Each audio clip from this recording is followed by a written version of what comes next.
So tonight we want to move on to another subject. Musoro wedu wenyaya wemanero anasi unoti kunamata kusina Mhosva. Kunamata kusine Mhosva. Kureva kuti kunamata kunogona kuitwa asi kugosara kune chipomerwa iye munhu achitonamata, but kakunamata kake kosara kachinzi aka kane chipomerwa. Satoda kuti tironde manheru anhasi kuti kanamatiro kasina chipomerwa kakamira sei, kuti tigogona kunamata Mwari uyu nenzira inoita kuti kana tapedza kumushumira tisare tisina Mhosva. Revelation chapter 4 verse 11. Verse 11. Imi Ishe Mwari wedu makafanira kuti muvigirwe kubwinya nokukudzwa nesimba nokuti ndimi makasika zvinhu zvose zvakavapo zvakasikwa nokuda kwenyu. Imi Ishe Mwari wedu makafanira kuti muvigirwe kubwinya nesimba nokukudzwa nokuti ndimi makasika zvinhu zvese. So the God we were talking about yesterday, the God who created all things. Now John says this God is worthy to receive glory, honor, and power. For he created all things. Now, panonzi God is worthy to receive glory, honor, and power. Zviringoreva kuti God is worthy to be worshipped. Now, when you choose to worship God, who is worthy to be worshipped, you must also worship him in ways that are worthy of his worship. Unogona kutoshumira Mwari, but ugomushumira nenzira isina kufanira kashumirirwo kaMwari. Saka worshiping a worthy God must be done in ways that are worthy his worship. Sandoda tironde manero anasi. John chapter 4 verse 19 to 21 verse 23. John chapter 4. John chapter 4 verse 19. Yeah. Mukadzi akati kwaari, Ishe ndinovona muri muprofita. Okay, imbomirai. Jesu anga achikurukura panapa nemukadzi muSamaria vachitaurirana nyaya. Jesu anotaurira mukadzi uyu zvinhu zveupenyu hwake. Mukadzi anzwa nyaya dzeupenyu hwake, convicted of his sinful life. Anobva ati, Ishe, ndaona chinhu one. You must be a prophet. Ndokubva achiti, zvandawana muprofita, ndofana kubvunza nyaya dzinondiconfuse. Nyaya dzacho ndedzekunamata. Ndobva abvunza manje. Verengai mudzike. Madzibaba edu ainamata pagomo iri. Isu madzibaba edu ainamatira pagomo iri. Imi munoti muJerusarema ndipo zvikanzi imwi vechiJudha manje munoti kuJerusarema ndokonamatirwa. Jesu akati kwaari. Jesu ndobva apindura zvikanzi, Mai, nditende kuti nguva inouya. Tendai kuti nguva inouya. yamusingazonamati baba pagomo iri Amuzonamati Mwari pagomo iri kana paJerusarema. kana paJerusarema. Verse 23. Verse 23. Asi nguva inouya nazvino yatovapo Right. yokuti vashumiri vazvokwadi vachanamata baba mumweya nemuzvokwadi nokuti baba vanotsvaka vakadaro kuzomunamata. Now, mukadzi uyu aisa mubvunzo kuna Jesu. Zvikanzizvo isu madzibaba edu akanamata pagomo iri. We don't worship God according to the ways of the Jews. We serve God according to the traditions of our fathers. We don't have any other thing that tells us how to worship God apart from how our fathers worshipped Him. So the Samaritans were worshiping God according to their tradition. Their worship was not according to God's revelation, but according to the tradition of their fathers. And the Jews were worshiping in Jerusalem. Vakanga vakazudzwa neshoko raMwari kuti kunonamatirwa paJerusalem. Ndichaisa nzvimbo yokunamatira kana masvika munyika yechipikirwa. Ende ivo vakaramba vachienda according to the word of God. But unfortunately, they were doing it as a formality. Saka vaSamaria vainamata according to their tradition. VaJudha vachinamata, but kunamata kwavo dzaingovatsika.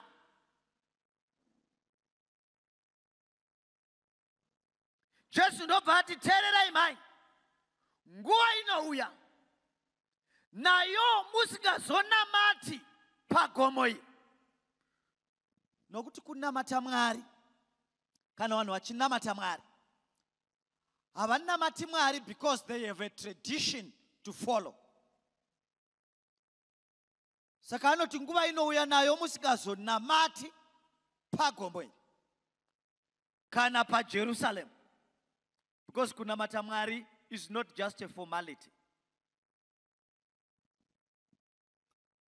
But vanonamata Mwari vachamunamata in spirit and in truth. Now, kana Mwari achinzi anonamatwa in spirit, it means worship must be sincere. When you choose to worship God, haikona kuva munamati wokunyengera, kunamatira kuonekwa. Bhaibheri rinombotaura Jesu achitaura pamusoro pavanhu vanoita zvinhu kuti vaonekwe. Anotiye vaFarisi vanonamata kuti vaite sei? Vaonekwe, they are hypocrites. Aireva kunamata kunamata chaiko kufugama tichinamata kuya, not worship, prayer. Anotiye vanoenda mumasinagoge vanonamata vari mumasinagoge kuti vanhu vavaone, ndokubva apedzisira achiti vapiwa mugove wavo. So when you do things munyaya dzokunamata uchida kuonekwa, unopiwa mugove wako because tichakuona.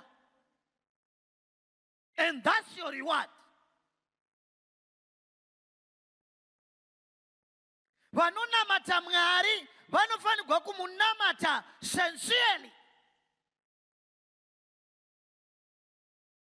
But now when it comes to the matters of worship, sincerity is not enough because you can be sincerely wrong.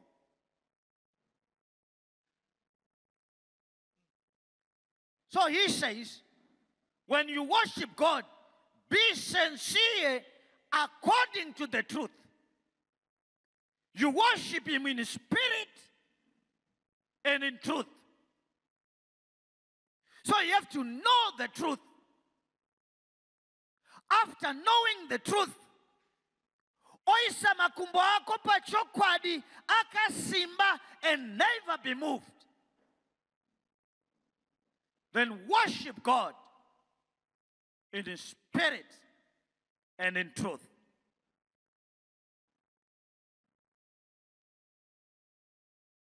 Now, nyayoku na matamari muzokwadi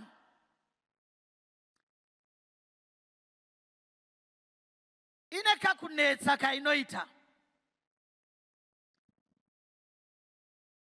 Ndatini kuna matamari akubhesi pa ma-traditions edu, akubhesi pane zvatakasiyirwa namadzibaba.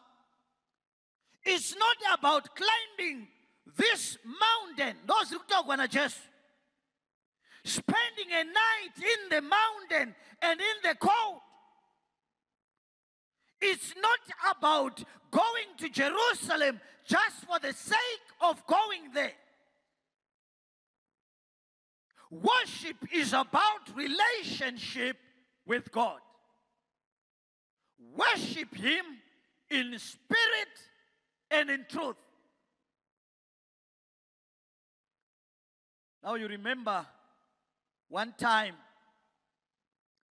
Jesus achitaura about the truth, telling Pilate that ndakauya to testify of the truth. And Pilate said, "What is truth?"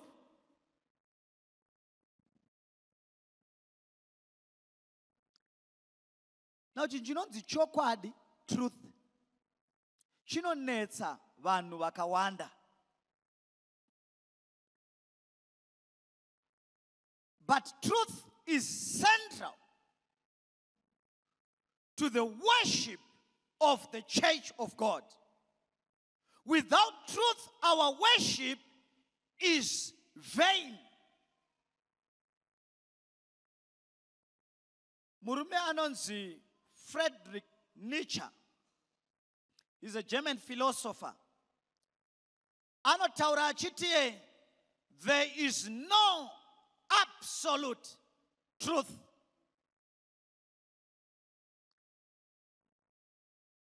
Now, if there is no absolute truth, there is nothing, therefore, that Christians can depend on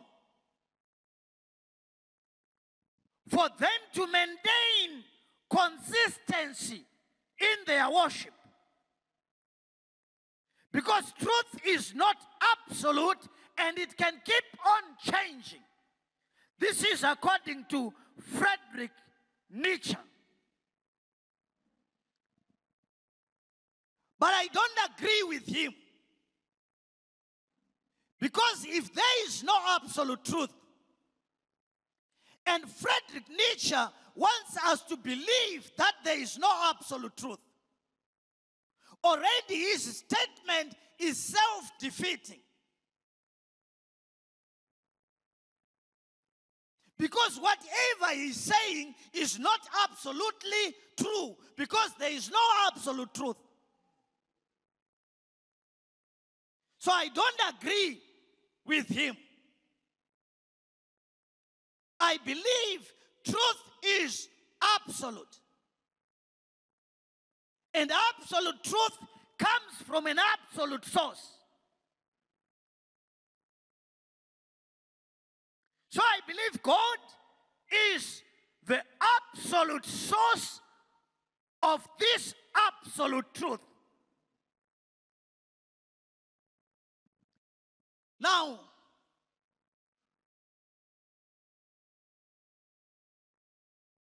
someone says, "Vanhu vanobhilivha kuti there is no absolute truth." Vanotiwo, truth is relative.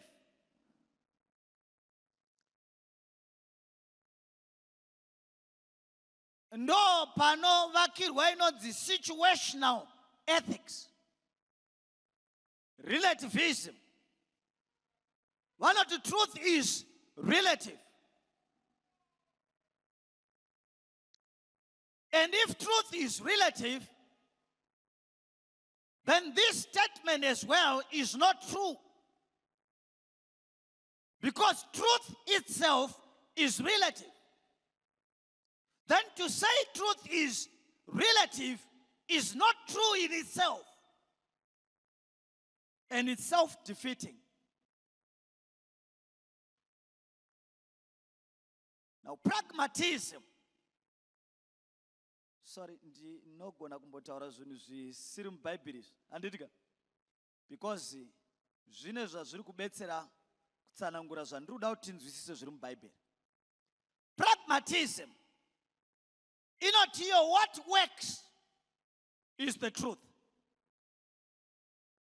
So whatever works is true. What doesn't work is not true. But truth is not determined by the fact that it is working or it is not working.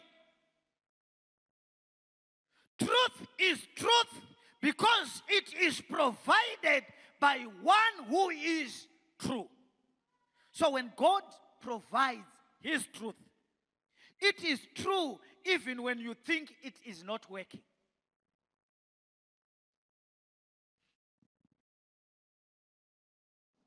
Agnosticism questions whether there is truth.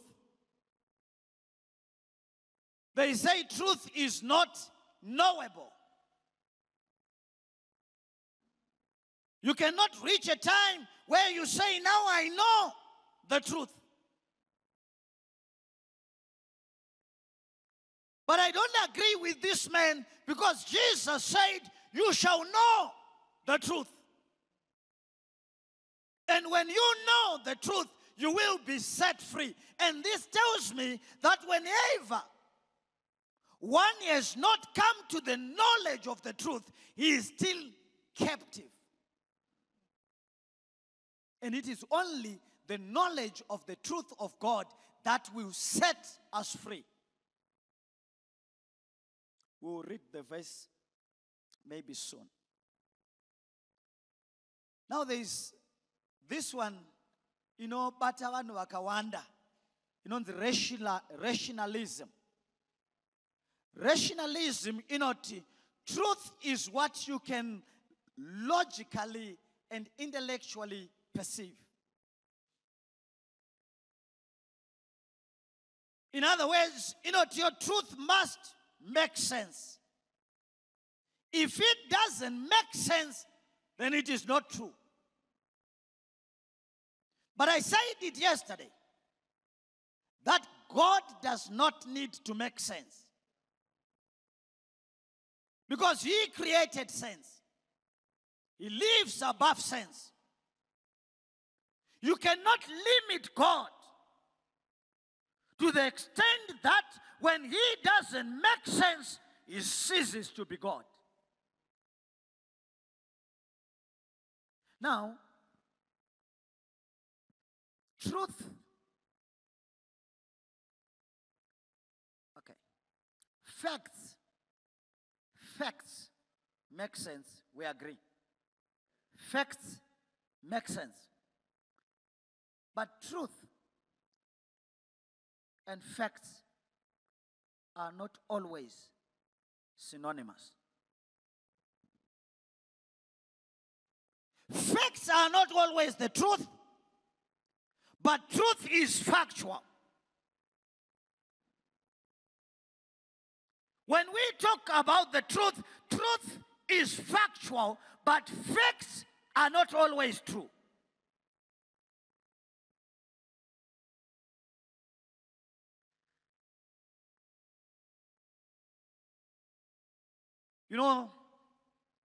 We live in a world of science.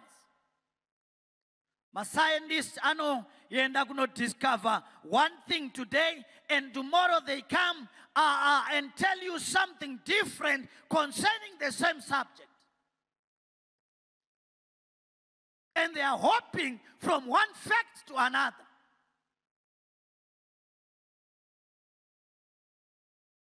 truth sits outside you. So even if you fail to logically perceive it, it's still the truth. Because it sits outside you. You know, when we say something is absolute, chinhu chiri absolute, chiri independent. So truth is independent of you. Hachiditemaini kuti ichokwadi nekuda kwereaction yako kwachiri. Ichokwadi iwe uchichiramba, ichokwadi uchichibvuma. Ichokwadi uchiti chataugwa vhudzi rako rinonyauka, oti ichi ndabvuma kuti ichokwadi nokuti ndanzwa muviri wangu uchizungunuka. But chokwadi hachinei nokuzungunuka kwomuviri wako. Chokwadi muviri wako usina kana kumbozungunuswa.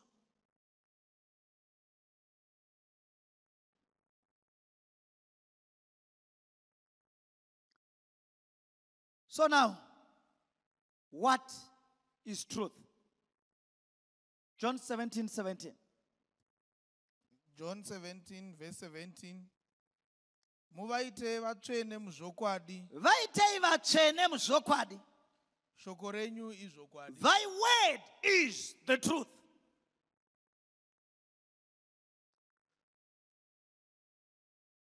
Mwari akasarudza kuzarura chokwadi, kuisa chokwadi pachena, kuburikidza neshoko rake.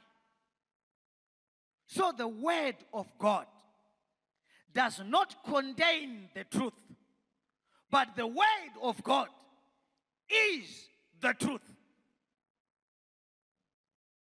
So when someone is running around searching for the truth, he has to come to the word of God. If you want to worship God according to the truth, then you have to be instructed, directed by his word. If your worship is not according to the word of God, that worship is vain. Because you are worshiping in spirit. You are sincere, but you are sincerely wrong.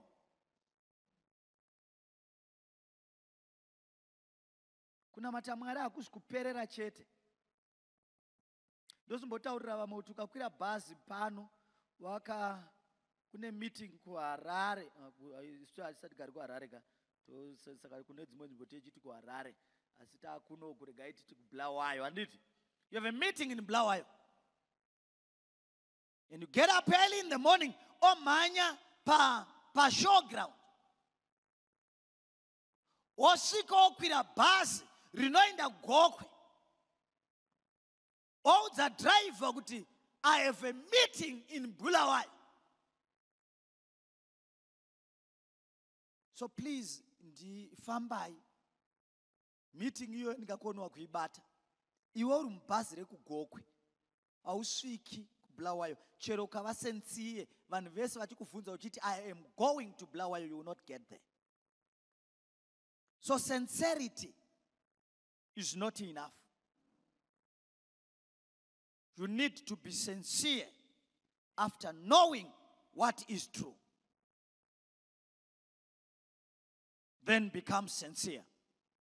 So John anoti here, thy word is the truth. Sanctify them. So muchechi hamurambidzwi vanhu vanoreasona, but you must reason from a sanctified mind.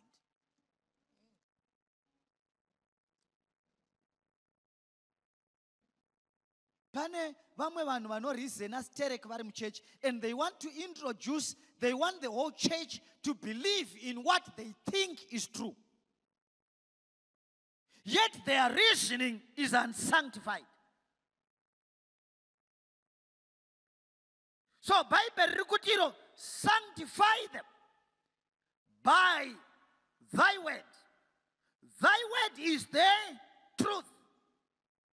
So allow God to sanctify your mind before you tell us what you think.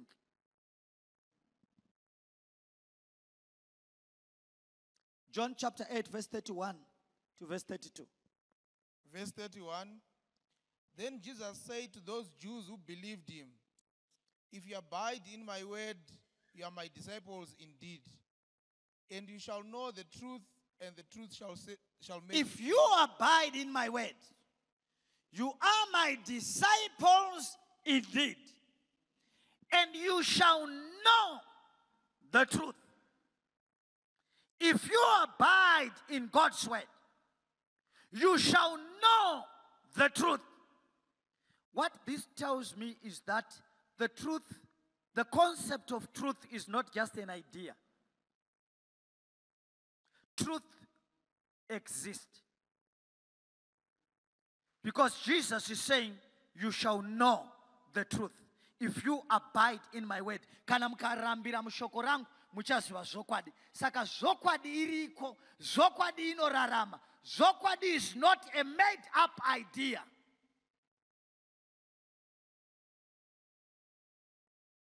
And secondly, truth is knowable. Unogona kuziva chokwadi kana ukarambira mushoko raMwari, kana ukatenda kugara mushoko raMwari, kufamba mushoko raMwari, unogona kuziva chokwadi. So truth is knowable. Why the word? 2 Timothy 3 verse 16.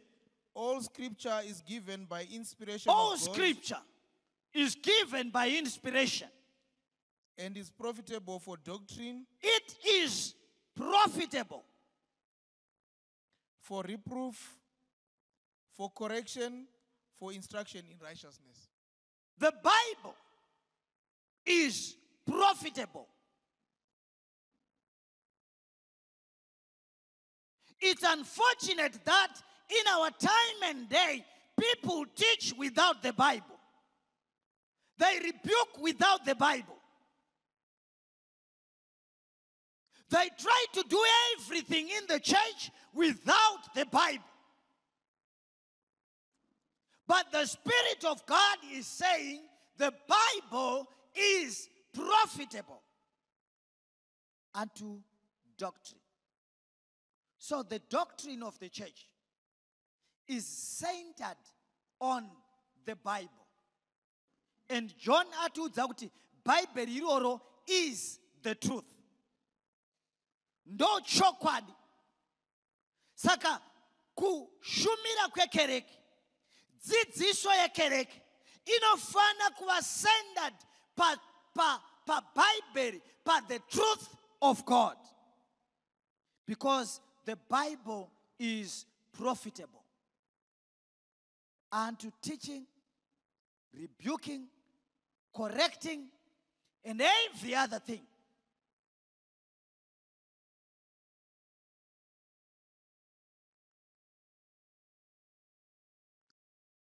Second Peter chapter 1 verse 19. 2 Peter chapter 1, verse 19. We have also a more sure word of prophecy. We have a more sure word of prophecy. I don't know whether in English there is something like more sure, because sure is never comparable. You cannot put the word sure into comparison. Am I right? There is no sure, surer, surest. So when someone says more sure, he is comparing it to something. But sure is complete in itself. What it means is, there are some people outside the Bible who claim to have a sure word, but outside the Bible. Then Paul, in trying Peter, in trying to deal with this problem, he says our word is more sure. And you do good kana muchiriteerera. Munoita zvakanaka kana muchiriteerera. Rakaita semwenje unovherekera mune rima. Famba. Which you do well to heed as a light that shines in a dark place, until the day dawns and the morning star rises in your hearts. Rakaita semwenje unovhenekera mune rima. Kusvikira nyeredzi yamangwanani ichibuda, uye chiedza chichibudira mumwoyo yenyu. Now what it means is, if we don't have God's word, we are walking in spiritual darkness. We might worship him, we might sing, we might praise him, but if our praises are not according to the word of God, our praises are in darkness. You know, in history, there's a time called the Dark Ages. The Dark Ages was not dark because the universities were closed. My university angariko, the Dark Ages were dark because the word of God was taken away from the people. Kana shoko la Mwari rikasagaida upenyu wako, you are walking in spiritual darkness. You have to be guided by the word of God. Unofanirwa kutungamirirwa neshoko la Mwari. Kwaye muchiziva pakutanga kuti famba.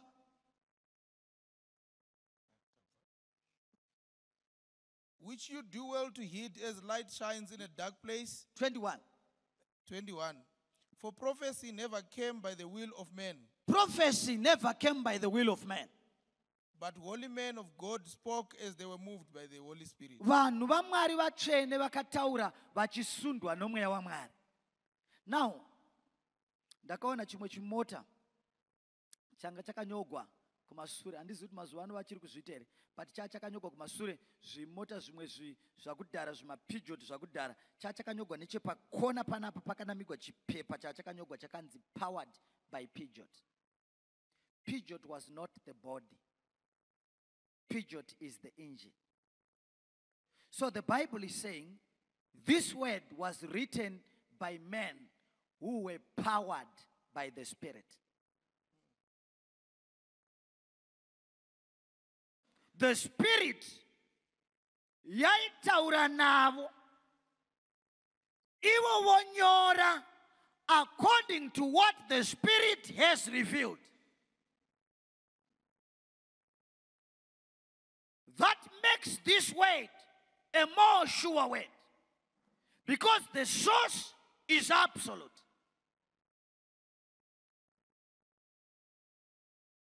It's coming from the Spirit of God. Haugoni kuda Mwari uchiramba shoko rake. Haugoni kushumira Mwari uchiramba zvaanotaura. Kana waramba zvinotaurwa naMwari, waramba kumushumira, uye kushumira kwako kunyangwe ukachishumira kwaane mhosva pamberi paMwari.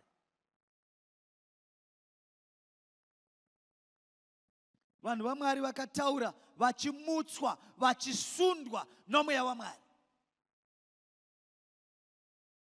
Ngatimhanye shamwari, inda kuna mapisarema ibva ipapo. Mapisarema 119 verse 105. Verse 105. Shoko renyu ndiwo mwenje wetsoka dzangu. Shoko renyu ndiwo mwenje wetsoka dzangu. Nechiedza panzira yangu. Nechiedza panzira yangu. Hakuna mukristu, hakuna munhu anonamata Mwari anofanirwa kufamba achivhenekerwa nemaonero emufundisi, achivhenekerwa nemaonero abishop, achivhenekerwa nemaonero aprofeti. Munhu anonamata Mwari anovhenekerwa neshoko raMwari. Shoko renyu ndo mwenje wetsoka dzangu, nechiedza panzira yandinofamba. Ndakanzwa kagweyo kekwedu, ndofarira kukaimba. Kagweyo kekwedu isu handizivi kuno kana muchikaimba, but kwedu kanoimbiwa kanonziko, mwenje ndivhenekerewo ndionewo denga, mwenje ndivhenekerewo ndionewo denga, mwenje ndivhenekerewo ndionewo denga. mwenje unovhenekera vanhu vanoenda kudenga. Bhaibheri rati shoko ndo mwenje. Without the Bible, kana tikafamba tiri kufamba murima. Vanovhenekerwa vanofanira kuvhenekerwa neshoko raMwari. They must come to the word of God. Read the word of God. Get instruction from the word of God. Vofamba vachienda kudenga, vanoona denga. Ndo mwenje unovhenekera. Ndo mwenje unovhenekera kusvikira vanhu vaona denga. Mapisarema 119 verse 104. Pazvirevo zvenyu ndinowana njere. Pazvirevo zvenyu ndinowana njere. Saka ndinovenga nzira dzose dzenhema. Saka ndinovenga nzira dzose dzenhema. Pazvirevo zvaMwari ndo patopiwa njere dzinoita kuti tizovengana nenzira dzenhema. The devil anokandira nhema munzira yevanhu vanotenda. Vanhu vatenda kuna Mwari, Satani ari mubishi rokukandira nhema pamberi pavo, kuvadzidzisa zvinhu zvinopesana naMwari. Kana uchiverenga Bhaibheri zvakanaka, rinokuudza mubhuku ra Timothy. It must be 1 Timothy chapter 4. Rinoti zvino mweya anoreva pachena kuti panguva dzinouya vamwe vachatsauka pakutenda vachitevera dzidziso dzemadhimoni. Telling you that demons will teach in the church. Because the target of demons are people of faith. Now, vokutenda havasi kubhawa. Vokutenda havasi mudzimba dzen'anga. Vokutenda vari mumakereke. Kureva kuti Satani uchadzidzisa mumakereke. Now, Satani paanenge achidzidzisa nokukandira nhema mumakereke, David otibetsera kuti pazvirevo zvaMwari ndo patinonopiwa njere zvinoita kuti kana Satani akanda nhema tidzivenge. Kana usina ukama neshoko raMwari, unorevegwa nhema dzakawanda naSatani. The challenge of the Christian church today is not to preach faith, because almost everyone believes. But it is to draw a line between faith and faith.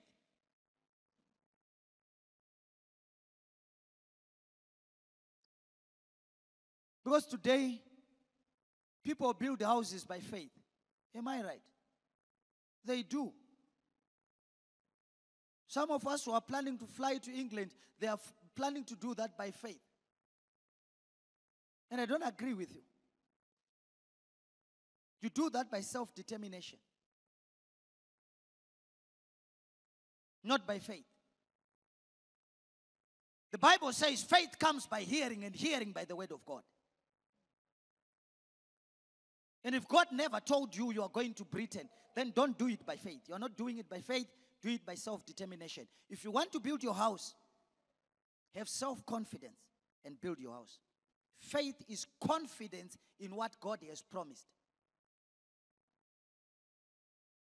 So we wait for the second coming of Jesus by faith. Because he told us, I am going to my Father, and when I go, I will come. And we wait by faith. Building our houses by self-confidence. So don't allow someone to cheat you and tell you that this year by faith you are going to build houses. It's not by faith. Faith comes by hearing, and hearing by the word of Christ. If it's not coming from Christ, it's not of faith.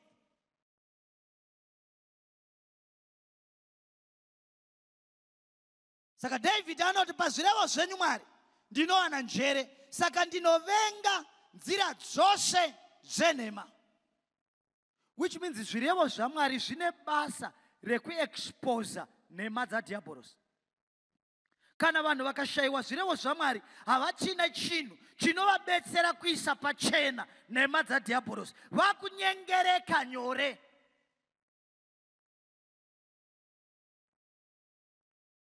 Colossians chapter 2 verse 8.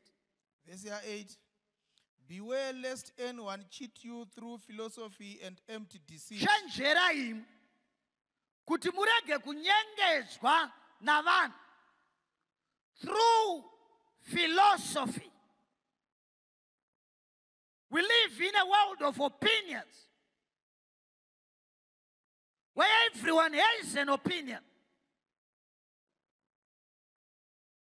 Today we live in the world of social media where everyone wants to be followed and to follow. According to the tradition of men, according to the basic principles of the world, and not according to Christ. Chenjerai murege kunyengedzwa nema philosophies avanhu. And some of these philosophies, those that are pamusoro, truth is relative. There is no absolute truth. It all depends nokuti iwe unozviona sei, maonero aunozviita ndozvazvenge zvitori. Kana maonero aunozviita ari iwo hazviri, then hakuna zviri izvo. If I say this building, I can't see properly. Is it white or cream? I can't see properly. But let me just say white. If I say this building is white, and someone comes and say, maonero angu, it is blue. Umoyo maonero angu, it is red. Then hakuna zviri izvo. There is nothing that can be said, this is this.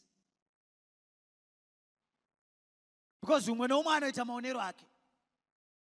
Chenjerai murege kutapwa njere nema philosophies enyika. Dzidziso dzinovamba navanhu, ma traditions avanhu, zvinhu zvisingavambi na Kristu, zvinhu zvisingavambi na Mwari.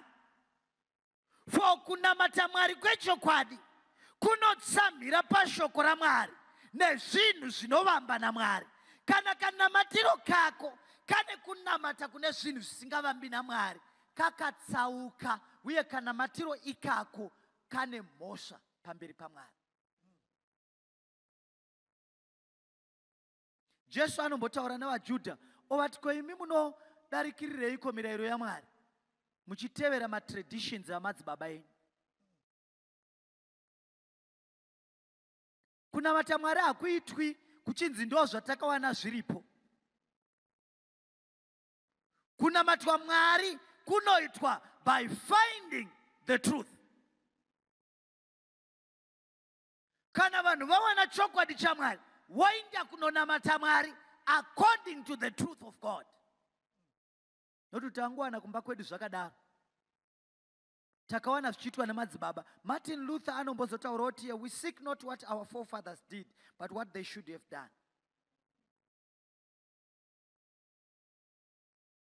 Murwendo rwokunamata, murwendo rwokutenda, haikona kungotsvaka zvakaitwa namadzibaba, ndo zvavaita, saka ndo zvatongoita. Unotsvaka zvavaifanira kunge vakaita.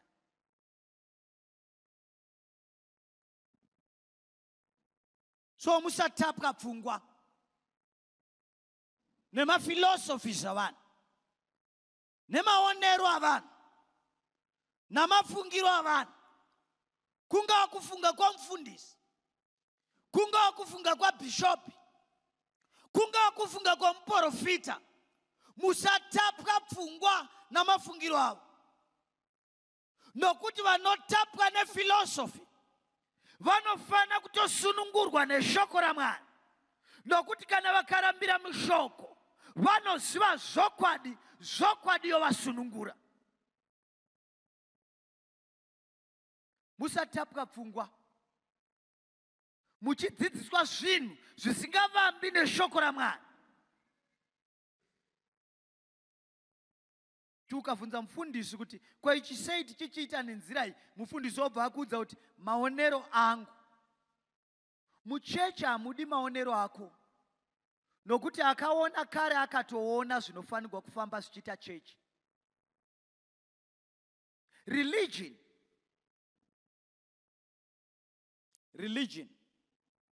or Christianity rather, is not an invention of man. Christianity is a revealed religion. So when you come to Christianity, humble yourself and learn from Christ. Don't come into the church with your own philosophy, with your own tradition, with your own opinion. Kana wasarudza kuuya kunamata Mwari, unofanirwa kuuya odzikama, oteerera Kristu kuti anoti kudii. Kana ataura ofamba saizvozvo. Nokuti vanonamata Mwari mumazuva ano okupedzisira vanofanira kumunamata mumweya nemuzvokwadi. Vanofanira kumunamata vachitevera shoko raMwari. Vanofanira kumunamata vari sincere, vasina kunyengera. But kusanyengera kwavo kwakatsamira pane zvinozarurwa nezvinotaurwa naMwari. Kana vadaro vakunamata Mwari zvisine mhosva. Kumwe kunamata kwese kwekufunga kwedu, kwemaonero edu, kune mhosva pamberi paMwari. Chinamato chazvokwadi, chinamato chakazarurwa naMwari. In closing, we are going to read Revelations chapter 1, verse 3. Verse 3. Blessed is he who reads and those who hear the words of this prophecy. Blessed is he who reads and those who hear the words of this prophecy. And keep those things which are written in And it. keep those things which are written in it. For the time is near. For the time is near. John anga achitaura in the context of the book of Revelation. But when you take the broader context of what John is talking about, because the book of Revelation is based on the whole Bible. So John pari kuti blessed is he who reads. Ari kuti refer to the word of God. Kuti mumazuva okupedzisira vakaropafadzwa vanoverenga, vakaropafadzwa vanonzwa, vakaropafadzwa vanochengeta, vachiita zvakanyorwa mubhuku iri, nokuti nguva yava pedyo. Kana taakusebera kumazuva ekupedzisira, shoko raMwari rinoisa pachena kuti kunyengera kuchawanda. Vaparidzi venhema vachawanda. Vadzidzisi venhema vachawanda. And in that setting, vakaropafadzwa vanorava, vakaropafadza vanonzwa, vakaropafadzwa vanochengeta nokuita zvakanyorwa mubhuku yaMwari. For the time is at hand. Iwe neni, mwana waMwari, mukati menyika yakazara kunyengera, mukati menyika yazara nhema dzinouya sometimes in the name of religion, iwe neni tinofanirwa kuchengetwa. Ende voga vachachengeteka panguva iyi ndevanotenda shoko raMwari, ndevanoverenga shoko raMwari, ndevanodhipenda neshoko raMwari, ndevanorarama shoko raMwari. Ndo vachachengeteka kunhema dzenyika, ndo vachachengeteka from the lies of philosophy, the deception of philosophy. Tinochengeteka chete kana tiri pashoko raMwari. Saka iwe nene hama yangu, tinofanirwa kuva vakachengeteka mumazuva ano ekupedzisira nekutenda shoko raMwari, nokuriverenga, nokurichengeta. Is it your desire tonight? Is it your prayer tonight? Mwari, help me. Vamwe vedu sometimes tatova netime tisingaverengi shoko raMwari. Tatava netime tichiteerera opinions of men, following traditions of men, following whatever comes from men. But you are saying, Lord, help me. Ndoda kudzokera pakuverenga shoko. Toda kudzokera pakutenda shoko. Toda kudzokera pakuchengeta shoko. Umwe pe adventure ari kuti ndanga ndisati ndatombonyanya kuziva zveshoko iri. But ndiri kuti Mwari kana muchitaura neni neshoko renyu, help me to believe what is written in your word. Ndibetserei kutenda shoko renyu. Whatever you are going to say, in your word and from your word, help me believe. If you have that prayer, simuka toda kunamata. Ndipe baiberi nyenyezi ya piwa vafambi vese kutungamira shampupurizo zisingazo dzimi kujekako kunotipenyera. Ndipe baiberi masoko matsene ndinotewera kujeka kwaro ozi komedzo zidzidzo mutemo nerudo seza kumbanamo. Peradventure pano umwe munhu ari panapa ari kuti Mwari ndandisati ndatenda shoko renyu muupenyu hwangu, ndandisati ndatenda kugamuchira zvamunotaura in my life. Umwe anogona kunge achiti ndandisati ndawana mukana wokunzwa uchitaura neni. But Mwari, I want to thank you tonight for giving me this chance. Ndoda kutangawo kutenda shoko renyu. Ndoda kutangawo kufamba sezvamunoreva. If you have that prayer and you are here, and maybe some are home, vari kuti ndanzwa ini kutaura kwaMwari, ndoda kutenda shoko iri, ndoda kutenda kutaura kwaMwari, and you are home, you are following this program from home, but unoda kutenda Mwari neshoko rake. It had this decision tonight, and even make a decision yekuti Mwari achikutendera one of these days visit a church that is closer to you. Visit a church, any Seventh-day Adventist church closer to you, or even visiting us here at Bluffhill Church. Mwari watikomborera, Mwari watiitira zvakanaka. If you are here, uri kuti Mwari ndibetserei, simudza ruoko rwako satanamati. Toda kuti namate newe. Kana uri pano, simudza ruoko rwako. Mwari ngakukomborere hama yangu. Mwari ngakuitire zvakanaka. Mwari ngakuitire zvakanaka. Aripo here umwe who wants to join my brother there? Aripo here umwe who wants to join my brother there? God bless you. God bless you. Aripo here umwe. God bless you. This is a life-changing event, and sometimes it might not come again in your life, but you need to be changed tonight. Do you have this prayer?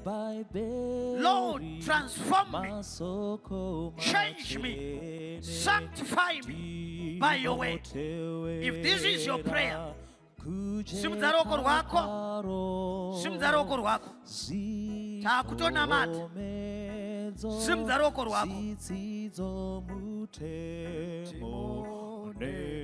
Rudo zese zakumbanamo.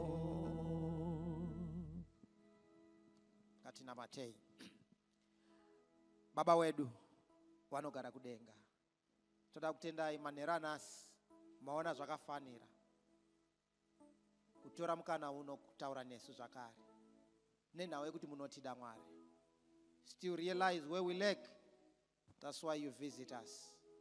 Nhasi mauya kwatiri muchitaura pamusoro pesoko rinova mwenje unotivhenekera. Lord, our challenge, especially in this world, ndeyekuti we are too busy with the activities of the world. Zvinoita kuti tive tired to read your word. Mabhaibheri tinawo kudzimba, but we are no longer reading them. We are running up and down due to the pressures of this world. Satan akaona iri nzira yakafanira yekuti ita kuti tive busy tichiva productive on the other end, yet on this other end we are lacking. That's why, Lord, your church decided kusimuka, and some masimuka virtually. Lord, we need you to come by in our lives and revive our families. We used to read this word. We used to enjoy reading your word, but not now. Lord, we need you to come by and revive us because we love you, Lord. Please, Lord, unchain us from the chains that are locking us. Tisunungureyo Mwari, deliver us so that we can enjoy reading your word and searching the truth, because it is by searching the truth that we will be saved. Nokutenda kuti muchatibatsira. Tenda even newasimudza maoko. Lord, I want to have a closer walk with you. Help me to walk with you through reading the Holy Word. Nokutenda Mwari nekuti muchatiitirawo zvakanaka. Bless even your man servant. Naye paari kutibatsirawo kuti tinzidzise shoko iri, itirawo zvakanaka mhuri yekwake kwaanobva. Atiparidzirawo tikasanduka, deyo mhuri yekwavo kwaanobva ingaponesekawo. Nokutendai paari kusenza on your behalf, work ku mhuri kwavo, mhuri yavo Mwari, muitirewo zvakanaka. Nokutendai everyone attend this service receive a special blessing that comes from heaven. Nokutendai nokuti matinzwa patakufamba, we need your protection. Keep us safe. The devil is not happy achiona tichinzwa chokwadi chenyu. Ari try by all means to hinder and block us from progressing. But we know through you we are victors. That's why we invite you to guide us and empower us. Patakunorara tichengete mutipe hope dzakatifanira. Muzita ra Jesu. Amen.